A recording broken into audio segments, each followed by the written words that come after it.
نیا چیپٹر شروع کریں گے جس میں ہم دیکھیں گے کہ عربک جو ہم کون ہیں، عربز ہیں ہم لوگ کون ہیں؟ نان عرب میم. السلام علیکم ورحمۃ اللہ. السلام ورحمۃ اللہ. جی بالکل ہم نان عرب ہیں، ٹھیک ہے. لیکن ہمارے نبی کہاں سے بلونگ کرتے ہیں؟ عرب سے. عرب سے بلونگ کرتے ہیں، صحیح. تو نبی صلی اللہ علیہ وسلم سے محبت کا تقاضا کیا ہے کہ جب کوئی بچہ کسی کارٹون کو دیکھتا ہے یا کوئی کیریکٹر کوئی مووی دیکھتا ہے تو وہ فوراً اپنے آپ کو اس کیریکٹر میں ایک تو اس کیریکٹر سے کنیکٹ بھی ہو جاتا ہے، اور پھر وہ کوشش کرتا ہے کہ میں تھوڑا نو ہاؤ اس کے بارے میں پتہ کروں کہ یہ کیریکٹر جو ہے اصل میں ریئل کون ہے. ایون تو یہ کہ بہت عرصے بعد ان بچوں کو جا کے چھوٹے بچوں کو ریئلائز ہوتا ہے کہ اچھا یہ اسپائڈر مین جو تھا یا سپر مین جو تھا یا کوئی اور کیریکٹر تھا جو کہ ایونجرس کے کیریکٹرز ہوتے ہیں، تو ان کو بعد میں بہت جا کے ریئلائز ہوتا ہے کہ اچھا یہ تو ریئل کیریکٹر ہے ہی نہیں، یہ تو کوئی رول پلے کر رہے تھے.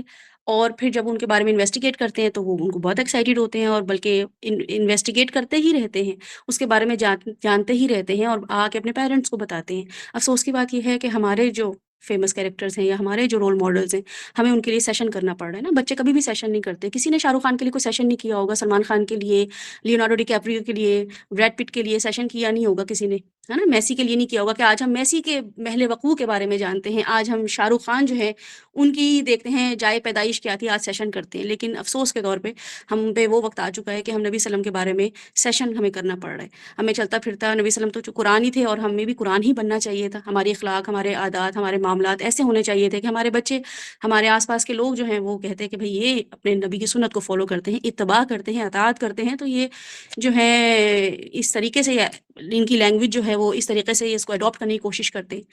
تو میرا بھانجا کچھ عرصے پہلے، میں خاص 2-3 سال پہلے اس نے آسٹریلین امیگریشن وہاں پہ آسٹریلیا چلا گیا، اور میرے خاص 6 سے 8 مہینے کے دوران جب وہ واپس آیا ملنے کے لیے تو اس کا آسٹریلین ایکسنٹ تھا. تو میں اتنی حیران ہوئی، میں نے کہا تم ساری عمر یہاں پلے بڑے ہو، تم یہاں پہ یعنی کہ یو اے ای میں پلے بڑے ہو، تمہیں یہاں پہ تمہیں عربک ایکسنٹ نہیں آیا، تم وہاں جا کے جو ہے انگلش ایکسنٹ، وہ بھی آسٹریلین ڈائلیکٹ جو ہے تم بول رہے ہو. تو مجھے اتنی حیرت ہوئی، میں نے کہا کہ یہ کتنی افسوس کی بات ہے نا کہ ہمارے اندر وہ ہم اڈیپٹ کر سکتے ہیں، چیزیں اڈاپٹ کر سکتے ہیں، ہمارے اندر وہ کوالٹیز ہیں اللہ تعالیٰ نے انیٹ کی ہیں، اور ہم جو ہے وہ اس میں کتنا پیچھے ہیں اور کتنا لیک کرتے ہیں اس معاملے میں. تو بہرحال کوئی بات نہیں، دیر آئے درست آئے. اگر ہم ابھی بھی بیٹھ کے محل وقوع اور قومیں اور یہ سب چیزیں پڑھ رہے ہیں آج رسول صلی اللہ علیہ وسلم سے جو بلونگ کرتی ہیں، ٹھیک ہے، ہماری جو انسیت ہے وہ اسی لیے ہے کہ رسول اللہ وسلم جو ہے وہ عرب قبیلے میں جب پیدا ہوئے یا وہ جب پیدا ہوئے تو اس سے پہلے اللہ تعالیٰ کیا اللہ تعالیٰ ان کے لیے سسٹم بنا رہے تھے، پلیسمنٹ کیسے کر رہے تھے اللہ تعالیٰ ان کی.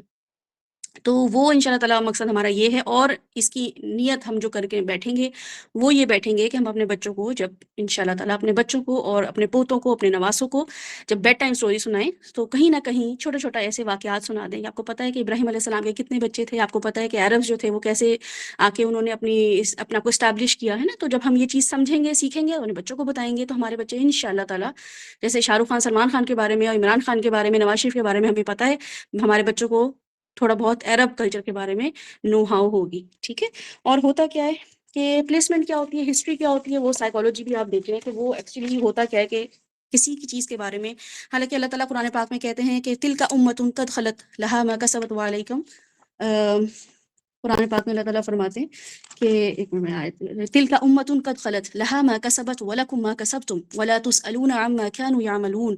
البقرہ میں اللہ تعالیٰ فرماتے ہیں کہ کچھ امتیں تھیں جو گزر گئیں، چلی گئیں، وہ لہا ما کسبت، ان کے لیے وہی تھا جو انہوں نے کسب کیا، جو انہوں نے کمائی کی، وَلَكُمْ مَا كَسَبْتُمْ، لیکن تمہارے لیے کیا ہے جو تم کمائی کرو گے. ٹھیک ہے. تو نسبت کا ہونا بہت ضروری ہے، لیکن ان کی وجہ سے تم یا تو نیا پار نہیں ہو جائے گی، یا تم ان کی وجہ سے، اگر وہ گمراہ لوگ تھے تو تم کہو کہ میرے ابو تو بہت گمراہ تھے، میں کیا قرآن پڑھ کے کروں. نہیں، اللہ تعالیٰ کہہ رہے ہیں لہا ما کسبت وَلَكُمْ مَا كَسَبْتُمْ، انہوں نے جو کمایا ان کی کمائی ان کے آگے آئے گی، اور تم جو کماؤ گے تمہارے آگے تمہاری کمائی آئے گی. وَلَا تُسْأَلُونَ عَمَّا كَانُوا يَعْمَلُونَ، اور تم نہیں پوچھے جاؤ گے، سوال کیے جاؤ گے جو وہ کرتے تھے.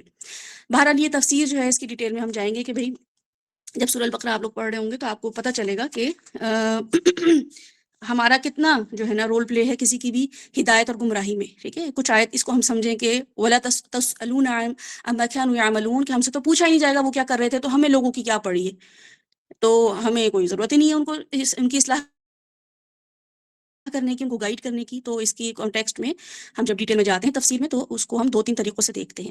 تو بہرحال ہم آج پڑھیں گے عرب کا محل وقوع اور قومیں.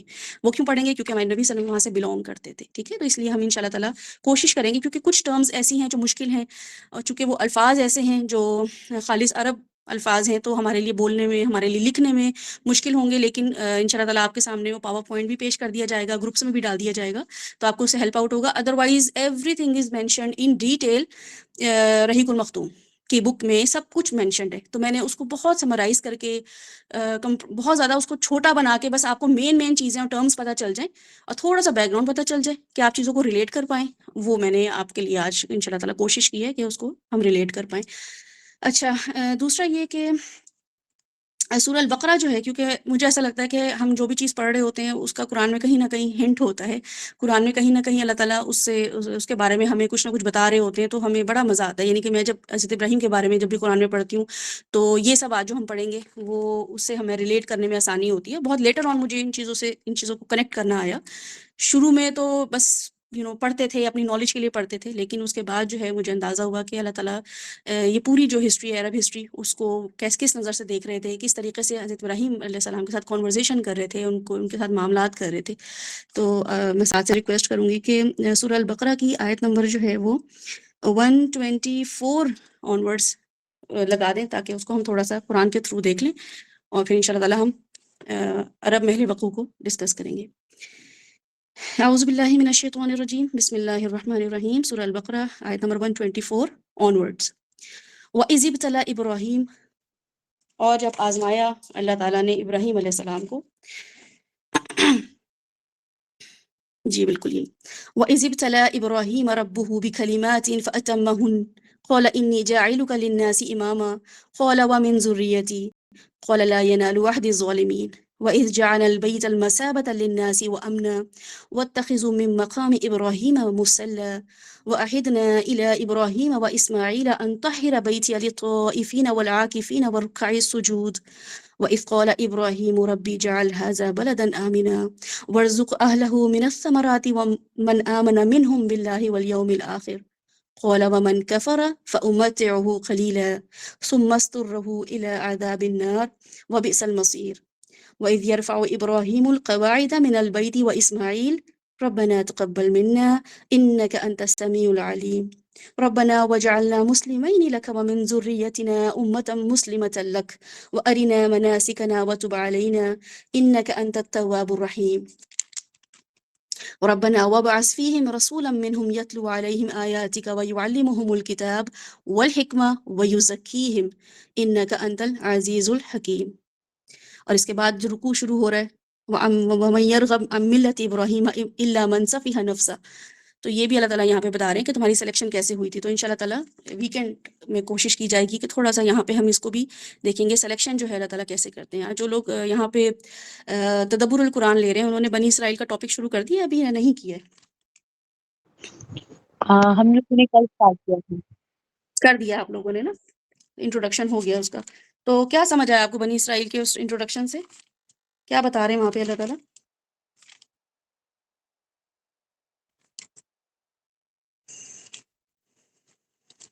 تدبر میں آپ لوگوں نے بنی اسرائیل کے بارے میں اللہ تعالیٰ کیوں بتا رہے ہیں، بنی اسرائیل کے بارے میں ڈیٹیل میں کیوں بتایا گیا اتنا زیادہ؟ میں نے لی نہیں تھی کلاس، لیکن بنی اسرائیل کے بارے میں جیسے کہ اللہ تعالیٰ نے اتنی ساری نعمتیں ان کو دی اور اتنے سارے نبی انہی میں ہی آئے، اور اس کے باوجود جو ہے ان لوگوں نے اس کا غلط فائدہ اٹھایا. آئی تھنک یہ میری طرف جی مطلب بالکل، آپ نے صحیح پہلے سے کہا. پڑھا ہے. اور ہمارے بارے میں کیا خیال ہے؟ ہمیں نعمتیں دی ہیں تو ہم کیا کر رہے ہیں؟ ہمیں ایگزیکٹ تو نہیں، مطلب وہی کر رہے ہیں لگ جی بھگ. بالکل، جو ریلیٹ کرنا ہے نا، جو آپ تدبر کر رہے ہیں اس کو سیرت سے آپ نے کیسے ریلیٹ کرنا ہے. تو آپ کے سامنے یہی ہے کہ بنی اسرائیل کا بار بار اس لیے ذکر آپ کے سامنے کیا گیا ہے. انشاءاللہ تعالیٰ آپ تدبر میں اس چیز کو سیکھیں گے، یا بتایا گیا ہوگا کہ یا بنی اسرائیل اذکروا نعمتی التی، ہے نا. اس کا اللہ تعالیٰ بار بار ذکر کیوں کریں گے؟ کیونکہ آپ دن میں 5 دفعہ جب نمازیں پڑھتے ہیں تو آپ اللہ تعالیٰ سے کہتے ہیں کہ اللہ تعالیٰ صراط الذین انعمت علیہم، راستہ ان لوگوں کا دکھائیں جن پر آپ نے انعام کیا. تو اللہ تعالیٰ یہاں پہ کہہ رہے ہیں کہ یا بنی اسرائیل اذکروا نعمتی التی، میں نے تو تم پہ انعام کیا ہے اپنا. تو یہ وہ لوگ ہیں جن پہ اللہ نے انعام کیا ہے، جو ہم الفاتحہ میں پڑھتے ہیں، وہی لوگ ہیں یہ. کیونکہ جب میں نے انعام یافتہ لوگوں سے کی دعا کی اللہ تعالیٰ سے الفاتحہ میں، تو اللہ تعالیٰ مجھے بتا رہے ہیں، انٹروڈکشن دے رہے ہیں بنی اسرائیل کا کہ اذکروا نعمتی التی، وہ نعمتیں یاد کرو بنی اسرائیل جو میں نے تمہیں دی تھی. تو آپ ریلیٹ کریں گے الفاتحہ کو بنی اسرائیل کو؟ بنی اسرائیل سے تو نہیں کریں گے ضرور. لیکن اللہ تعالیٰ تو یہاں بتا رہے ہیں کہ ان پہ میں نے انعام کیا اپنا. لیکن وہ گمراہ ہو گیا نا، وہ یہ بھی تو بتا رہے ہیں قرآن مجید میں. بالکل. جب قرآن میں میں نے پہلی دفعہ جب یہ آیت پڑھی تھی تو میں اپنے استاد کے پاس گئی، میں نے کہا ڈاکٹر صاحب یہ تو انعام یافتہ لوگ تو یہ ہیں، آپ ان کو مغضوب کہتے ہیں، تو انعام یافتہ تو اللہ تعالیٰ انٹروڈکشن یہی کروا رہا ہے بنی اسرائیل کا. تو یہ آپ کی پوری سائیکالوجی بدل دیتا ہے کہ انعام یافتہ لوگ جو ہیں وہ ہوتے کون ہیں، ہے نا. جب آپ الفاتحہ میں جب دعا مانگتے ہیں انعمت علیہم اور پھر غیر المغضوب علیہم ولا الضالین، تو آپ نے انعمتا کو مغضوب اور الضالین سے کیسے کنیکٹ کرنا ہے، ٹھیک ہے. یہ آپ یہاں پہ سیکھیں گے. اور سیرہ میں ہم کیسے سیکھیں گے کہ اللہ تعالیٰ بتا رہے ہیں کہ انعام یافتہ لوگ تھرو آؤٹ اللہ تعالیٰ نے ہر قوم کو انعام دیے، ہر قوم کو فیورز دی ہیں. اور ابراہیم علیہ السلام کی جو لینیج تھی اس کو تو بہت زیادہ، یعنی کہ جو نبی صلی اللہ علیہ وسلم کی لینیج تھی ان کو بھی بہت سارا انعام دیا ہے. لیکن انعام یافتہ ہونا اور اس انعام کو مینٹین سسٹین کرنا وہ کتنا ویلیو رکھتا ہے، وہ ہم بنی اسرائیل سے تھرو آؤٹ قرآن میں سیکھیں گے. آج ہم جب دیکھ رہے ہیں کہ یہ والی آیت جو ہم نے آج پڑھی ہے قرآن کی، کہ ساتھ اوپر شروع میں لگائیں ذرا اس کو. ابراہیم علیہ السلام جو ہیں وہ اللہ تعالیٰ کے ہاں ان کی ویلیو کیا تھی وہ آپ کے سامنے ہی ہے کہ ان کی قربانیاں وغیرہ سب، ٹھیک ہے. اللہ تعالیٰ کہہ رہے ہیں کہ جب ہم نے یاد کرو جب ہم نے ابراہیم کو اس کے رب نے چند باتوں میں آزمایا اور وہ ان سب میں پورا اتر گیا، تو اس نے کہا کہ میں تجھے سب لوگوں کا پیشوا بنانے والا ہوں. ابراہیم علیہ السلام نے کیا کہا کہ ومن ذریتی، اور میری اولاد کو بھی. قال لا ینال عہد الظالمین، تو اللہ تعالیٰ نے کہا کہ میرا وعدہ ظالموں سے متعلق نہیں ہے، ٹھیک ہے. تو ابراہیم علیہ السلام کی لینیج میں اللہ تعالیٰ نے یہ بات کہہ دی، کنفرم کر دی کہ بنا دوں گا، دعا قبول کر لوں گا، لیکن قال لا ینال عہد الظالمین وَإِذْ جَعَلْنَا الْبَيْتَ مَثَابَةً لِلنَّاسِ. تو پھر اللہ تعالیٰ نے ہمیں آگے بتا رہے ہیں کہ ہم نے اس گھر کو یعنی کہ کعبے کو لوگوں کے لیے مرکز اور امن کی جگہ قرار دیا، اور لوگوں کو حکم دیا کہ ابراہیم جہاں عبادت کے لیے کھڑا ہوتا ہے اس مقام کو مستقل جائے نماز بنا لو، یعنی کہ مصلی بنا لو، ٹھیک ہے، جہاں نماز پڑھی جائے. اور پھر اس مقام کو ابراہیم علیہ السلام اور اسماعیل علیہ السلام کو انسٹرکشن دی، تاکید کی کہ میرے اس گھر کو طواف اور اعتکاف اور رکوع اور سجدہ کرنے والوں کے لیے پاک رکھو. اب آپ کے سامنے جو یہ قرآن کی آیت رکھی ہوئی ہے اس کا ترجمہ بھی آپ کے سامنے ہے، آپ اس کو پڑھ لیں. تو اللہ تعالیٰ نے ابراہیم علیہ السلام نے وَإِذْ قَالَ إِبْرَاهِيمُ رَبِّ اجْعَلْ هَٰذَا بَلَدًا آمِنًا وَارْزُقْ أَهْلَهُ مِنَ الثَّمَرَاتِ وَمَنْ آمَنَ مِنْهُمْ بِاللَّهِ وَالْيَوْمِ الْآخِرِ. تو ابراہیم علیہ السلام نے کنسٹرکشن کے دوران جب کنسٹرکشن کر لی اس کی اور جب بنا رہے تھے اس جگہ کو، تو دعا کی کہ اللہ تعالیٰ اس جگہ کو کیا بنا دیں، ایسی جگہ بنا دیں جو اس کے باشندوں میں سے جو وہاں کے لوکلز ہوں وہ اللہ اور آخرت کو مانیں، ٹھیک ہے، اور انہیں ہر قسم کے پھلوں کا رزق دے. جواب میں ان کے رب نے کیا فرمایا ابراہیم علیہ السلام کے. اب آپ یہ دعائیں اس لیے نوٹ کریں کہ ہم جو دعا ہے نا وہ اس کی قبولیت آج ہم پڑھیں گے. اللہ تعالیٰ کتنے عرصے بعد کوئی دعا قبول کرتے ہیں، فوراً قبول نہیں کرتے. اور پھر کس طریقے سے وہاں پہ بے آبو گیا جگہ تھی، بنجر جگہ تھی، وہاں پہ اللہ تعالیٰ نے کس طریقے سے پھل، رزق اور کراؤڈ وہاں پہ لگا دیا کہ آپ وہاں پہ مکہ جاتے ہیں آپ کے پاس بیٹھنے کی جگہ نہیں ہوتی. تو ابراہیم علیہ السلام نے کہا کہ یہاں پہ ایسی جگہ بنا دیں، اس جگہ کو، خانہ کعبہ کو، جہاں پہ لوگ اللہ پہ اور آخرت پہ ایمان رکھیں، اور یہاں پہ تھوڑی سی چیزوں کی مقدار بڑھا دیں، جو لوگوں کے لیے وسائل ہوں، ریسورسز ہوں، ان کے لیے اس جگہ کو خوبصورت بنا دیں. قال ومن كفر فأمتعه قليلا ثم استره إلى عذاب النار. تو اللہ تعالیٰ نے کہا کہ جو کفر کرے گا اس کو میں تھوڑا سا متاع دے دوں گا، اور اس کا پھر وہ عذاب جو ہے آخرت میں بھگتے گا. اس کو میں انشاءاللہ تعالیٰ ایکسپلین کرتی ہوں ابھی. وَبِئْسَ الْمَصِيرُ، اور میری طرف ہی لوٹ کے آنا ہے. وَإِذْ يَرْفَعُ إِبْرَاهِيمُ الْقَوَاعِدَ مِنَ الْبَيْتِ وَإِسْمَاعِيلُ، اور جب ابراہیم علیہ السلام اور اسماعیل علیہ السلام اس گھر کی دیواریں اٹھا رہے تھے تو دعا کرتے جا رہے تھے، اے ہمارے رب ہم سے یہ خدمت قبول فرما لے، تو سب کے سننے اور سب کچھ جاننے والا ہے. اے رب ہم دونوں کو اپنا مسلم یعنی کہ اوبیڈینٹ بنا، ہماری نسل سے ایک ایسی قوم اٹھا جو تیری مسلم ہو، تیری اوبیڈینس میں زندگی گزارے. اور وہ دعا میں اور آپ بالکل شامل ہیں، ٹھیک ہے. اس میں سعد، سبیحہ، عائشہ، ثنا، انسا سب شامل ہیں، یوشا سب شامل ہیں حضرت ابراہیم کی دعا میں. اللہ تعالیٰ نے ہمیں وہ والی نسل میں ہی بنایا ہے کہ الحمدللہ ہم مسلمان پیدا ہوئے ہیں۔ ہمیں اپنی عبادت کے طریقے بتا اور ہماری کوتاہیوں سے درگزر فرما، تو بڑا معاف کرنے والا اور رحم فرمانے والا ہے۔ اے میرے رب، ان لوگوں میں خود انہی کی قوم سے ایک رسول اٹھا جو انہیں تیری آیات سنائے، ان کو کتاب اور حکمت کی تعلیم دے اور ان کی زندگیاں سنوار دے، تو بڑا مقتدر اور حکیم ہے۔ یہ جو آیات میں نے آپ کے سامنے ابھی رکھی ہیں، اس میں ابراہیم علیہ السلام نے امامت جو ہے اولاد کے لیے فرمائی کہ میری اولاد کو امامت جو ہے وہ دیں گے کہ نہیں دیں گے، ٹھیک ہے۔ اللہ تعالیٰ نے کیا کہا؟ تو کوئی کتنا ہی فیوریٹ کیوں نہ ہو، نسب جو ہے وہ کتنی ویلیو رکھتا ہے، اس میں اللہ تعالیٰ نے فرمایا کہ اے ابراہیم، میرا کانٹریکٹ، میرا عہد جو ہے، میرا پیکٹ جو ہے وہ ظالموں تک نہیں پہنچے گا۔ مستحق لوگوں کو امامت ضرور دوں گا، ظالموں کو، لو سیلف اسٹیم لوگوں کو، ایسے لوگوں کو جو حق ادا نہیں کریں گے اس خلافت کا، اس مقصد کا، اس مشن کا، ان کو میں امامت نہیں دوں گا۔ تو ہم سے جب امامت چھین لی جاتی ہے، بنی اسرائیل کو اپنے ذہن میں لے کر آئیں، باقی لوگوں کو، کیونکہ اللہ تعالیٰ نے ابراہیم علیہ السلام سے یہ بات کری تھی یہاں پہ کہ لا ینال عہد الظالمین، اور پھر ابراہیم علیہ السلام کے ساتھ صرف نسبت ہی کافی نہیں تھی، اس لیے فرمایا کہ اس نسبت کا حق ادا کرنا بہت ضروری ہے۔ صرف تمہاری اولاد ہے اس لیے میں تمہیں یہ چیز دے دوں کہ تمہاری اولاد امامت اور لیڈرشپ کی لیگیسی لے کے چلے، نیپوٹزم چلے، تو ایسا نہیں ہوگا، ٹھیک ہے۔ تو کیا لیسن ہے ہمارے لیے کہ ہمارے لیے بھی رسول صلی اللہ علیہ وسلم کی نسبت کافی نہیں ہے۔ ہم آج جو بھی پڑھیں گے اور سیرہ میں جو بھی پڑھیں گے، ہم اس میں سے اپنے لیے عمل لیں گے، اپنے لیے خود محنت کریں گے، اور نسبت جو ہے اس پہ ضرور فخر کریں گے، اس پہ ضرور پراؤڈ فیل کریں گے، لیکن اللہ تعالیٰ نے کہہ دیا ہے ابراہیم علیہ السلام کو، اور جب کہ آپ دیکھ رہے ہیں کہ اللہ تعالیٰ نے ان کی ہر دعا قبول فرمائی ہے نا، بنجر زمین میں اللہ تعالیٰ نے وہاں پہ کیا آبادی دے دی، تو کیا یہ قبول نہیں کر سکتے تھے؟ تو ہمارے لیے بہت کلیئر میسیج ہے کہ ہم اپنے سائیکولوجی کو، اپنے گھر والوں کی بھی نفسیات کو بدل دیں کہ نبی صلی اللہ علیہ وسلم کے لیے کی نسبت ہونا یا اس لیے کہ وہ شفیع ہیں یا سفارش کرا دیں گے، وہ کافی نہیں ہے۔ احسان تو ہے، اللہ تعالیٰ نے نبی صلی اللہ علیہ وسلم کی بعثت کو احسان تو بتایا ہے، لیکن ریکوائرمنٹ اس سے آگے کی ہے، اس نسبت کا حق ادا کرنے کی کوشش کرنی ہے، ٹھیک ہے۔ تو آباء و اجداد کے ساتھ، نیک لوگوں کے ساتھ نسبت بہت اچھی بات ہے۔ آج ہم جو بھی کچھ پڑھیں گے ہمیں ہو سکتا ہے نسبت محسوس ہو، لیکن حق ادا تب ہوگا جب ان کے مشن کو لے کے چلا جائے گا۔ پھر اللہ تعالیٰ نے یہاں پہ ہمیں اس آیت میں فرما رہے ہیں کہ حضرت ابراہیم علیہ السلام کو جو ٹریبیوٹ دیا گیا ہے نا، ان کی نماز کی جگہ بنائی گئی ہے، تو یہ بہت بڑا ٹریبیوٹ ہے اللہ کی طرف سے۔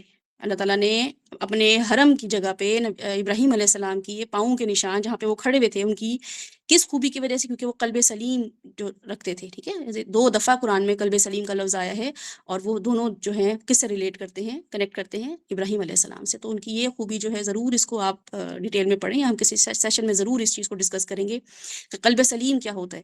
تو اس وجہ سے ان کو یہ ٹریبیوٹ دیا گیا۔ اور پھر کیا عہد لیا گیا ابراہیم علیہ السلام، اسماعیل علیہ السلام سے، کہ صرف بلڈنگ بنا دینا کافی نہیں ہے، ٹھیک ہے نا، بلڈنگ بن رہی ہے وہاں پہ، وہ کیا کر رہے ہیں؟ کنسٹرکشن کر رہے ہیں۔ واحدنا الی ابراہیم و اسماعیل ان طہر بیتی للطائفین والعاکفین والرکع السجود۔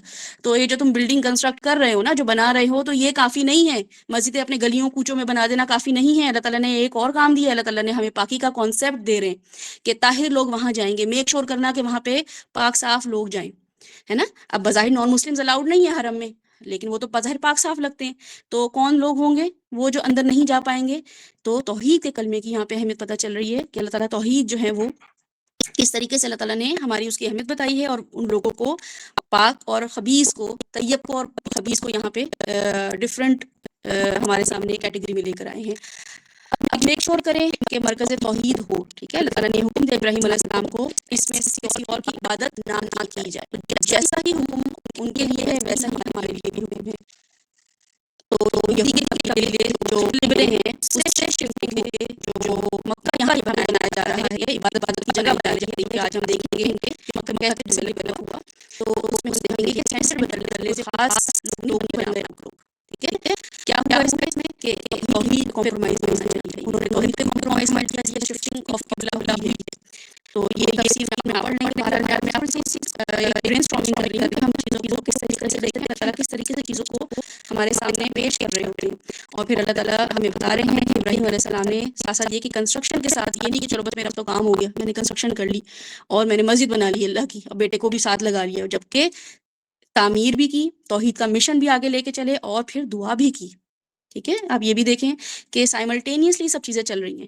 اتنی گلوبل شخصیت ہے ابراہیم کہ ان کی اس خوبی کی وجہ سے سب ان کو سیلیبریٹ کرتے ہیں، سب ادیان ان کو سیلیبریٹ کرتے ہیں، اور کیا وجہ نظر آتی ہے اس کی؟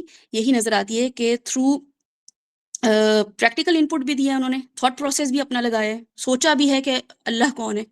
اپنی قوم میں جب تھے تو تھاٹ پروسیس چل رہا تھا نا ان کا کہ اللہ کون ہے، میں اللہ کو پہچانوں. اس کے ساتھ ساتھ یہ نہیں کہ چلو مجھے اللہ پتہ چل گیا میں ڈفرینٹ ہو گیا، نہیں، انہوں نے پریکٹیکل انپٹ بھی دیا ہے، انہوں نے دعا بھی کی ہے، اور انہوں نے اسلم فوکسڈ بھی تھے.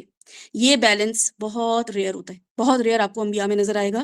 اور ہم کیا کرتے ہیں کہ ہم کسی ایک چیز کو لے لیتے ہیں اور کسی ایک چیز کے پیچھے پڑ جاتے ہیں. ہم اذکار کرتے ہیں تو اذکار ہی کرتے رہتے ہیں، کوئی کسی ایک این جی او میں لگتے ہیں، سوشل ورک میں لگتے ہیں تو اسی میں لگے رہتے ہیں. تو ابراہیم علیہ السلام سچ اے رول ماڈل فار اس، اور ان کا یہ والا جو مشن ہے وہ ہم دیکھیں گے کس طریقے سے آگے وقوع پذیر ہوا. ٹھیک ہے، ابراہیم علیہ السلام نے اپنی محنت پہ اکتفا نہیں کیا کہ بس اب میں نے یہ سب کنسٹرکشن کر لی ہے اور بیٹے کو بھی ساتھ لگا لیا، اب سب ٹھیک ہو جائے گا، اب دین چل پڑے گا اللہ کا. نہیں، انہوں نے دعا بھی کی اپنی اولاد کے لیے. اور پھر آمینہ، پیس بلڈنگ کتنی ضروری ہے نا. ابھی ہم آج کل دیکھ رہے ہیں کہ پیس بلڈنگ کتنا مشکل بنا ہوا ہے، ہر جگہ جنگ اور تکلیف اور خون خرابہ. پھل کے لیے دعا کی، رزق کے لیے دعا کی. تو کن لوگوں کے لیے دعا کی؟ یہاں پہ ایک مین چیز آپ کے سامنے میں رکھوں گی کہ اللہ تعالیٰ نے جب یہاں پہ بولا ہے کہ من آمن باللہ والیوم الآخر، تو اس میں انہوں نے بولا کہ یہاں پہ پھل اور جو باقی چیزیں ہیں دنیاوی نعمتیں، کیونکہ اس سے پہلے کیا ہوا تھا، اس سے پہلے جب انہوں نے لیڈرشپ کے لیے اوپر کی جو آیات ہیں ان لیڈرشپ کے لیے جب انہوں نے اللہ تعالیٰ سے کہا کہ میری ذریت، تو اللہ تعالیٰ نے کہا کہ لا ینال عہد الظالمین، سب کو نہیں بھی دوں گا. تو اب جب دوسری دفعہ دعا کی تو کہا کہ پھل اور رزق جو ہے وہ کن کے لیے ہوں؟ من آمن باللہ والیوم الآخر. اب مسلمانوں یا مومنوں کے لیے ہی دینا. ڈر گئے تھوڑا سا یا کیئرفل ہو گئے، تو اس میں چونکہ پہلے امامت کی بات تھی تو اللہ تعالیٰ نے اسٹریٹ فارورڈ کہا تھا کہ وہ ظالموں کو نہیں دوں گا امامت. یہ بات میک شور کریں کہ اللہ تعالیٰ نے یہاں پہ قرآن میں بول دیا ہے کہ ظالموں کو امامت نہیں دوں گا. اس لیے آپ غیر مستحق کے لیے سوال نہ کریں. ابراہیم علیہ السلام غیر مستحق لوگوں کو، نان ڈیزرونگ لوگوں کو میں امامت نہیں دوں گا، لیکن اللہ نے کیا کہا کہ جو کافر ہوگا اس کو میں کچھ دے دوں گا، امتعہم، فائدہ دے دوں گا دنیا کا. ٹھیک ہے، تو امامت حق ایک اور چیز ہے، ہر ایک کو نہیں مل سکتی، لیکن متاع دنیا جو ہے، جو کہ کیا ہے، پھل ہے اور کھانے کی چیزیں ہیں، جو کہ ہم یہاں پہ دیکھتے ہیں کہ انہوں نے امن اور رزق اور ثمرات جو ہے اللہ تعالیٰ نے کہا وہ میں دے دوں گا، کافروں کو بھی دے دوں گا. بہرحال جو وہ کام کریں گے وہ میرے پاس ہی ان کو آنا ہے، میں اس کا بدلہ ان سے لوں گا. تو اب یہاں پہ دیکھنے والی چیز ہے کہ ہمیں کیا مل رہا ہے، ہمیں امامت مل رہی ہے یا ہمیں صرف دنیا کا رزق ہی مل رہا ہے؟ تو ہم کس کیٹیگری میں فال کرتے ہیں؟ ٹھیک ہے، تو باپ جو بیٹا ہے ان دونوں نے ایک کام کیا، اور بہرحال باپ اور بیٹا جو یہاں پہ جس چیز کا سمبل اللہ تعالیٰ بتا رہے ہیں وہ یہ بتا رہے ہیں کہ دو جنریشنز جو ہیں یہ آپ کے سامنے اللہ تعالیٰ پیش کر رہے ہیں کہ ایک کولیبریشن بھی ہے کہ کیسے یہ چیزیں ٹرانسفر ہوتی ہیں from father to son. 2 generation میں ٹرانسفر ہوا ہے یہ سب کام. ایسا نہیں ہے کہ باپ تعمیر کر رہا ہے اور بیٹا بیٹھ کے انجوائے کر رہا ہے. ابراہیم علیہ السلام کہہ رہے ہیں بس اب تو میں نے کر دیا، اب تم انجوائے کرو اپنی لائف، میں نے کر لی جتنی اسٹرگل میں نے کرنی تھی، تو میں کچھ کرنے کی ضرورت نہیں ہے. جبکہ یہ 2 جنریشن کا اللہ تعالیٰ بتا رہے ہیں کہ بیٹے کا اپنا کام ہے، لہا ما کسبت وعلیہا ما اکتسبت. اور پھر یہاں پہ بہرحال ہم یہاں پہ دیکھیں گے انشاءاللہ تعالیٰ کہ پرومپٹلی اللہ تعالیٰ دعا کو قبول نہیں کرتے ہیں جو ابراہیم علیہ السلام نے کی. وہ دعا جو ہے ہمیں لگتا ہے کہ شاید ڈیفر ہو گئی یا انہوں نے قبول نہیں کی، لیکن بہت لیٹر آن دعا اللہ تعالیٰ نے قبول کی کس چیز کی؟ لیڈرشپ کی بھی، اور ایسا نبی جو آ کے تزکیہ کرے. ٹھیک ہے، جو آ کے اللہ تعالیٰ کے دین کو پھیلائے. اور یہاں پہ ربنا وبس فیہم رسولا منہم یتلو علیہم آیاتک ویعلمہم الکتاب والحکمہ ویزکیہم. تو یہ والی جو دعا ہے بہت لیٹر آن قبول ہوئی.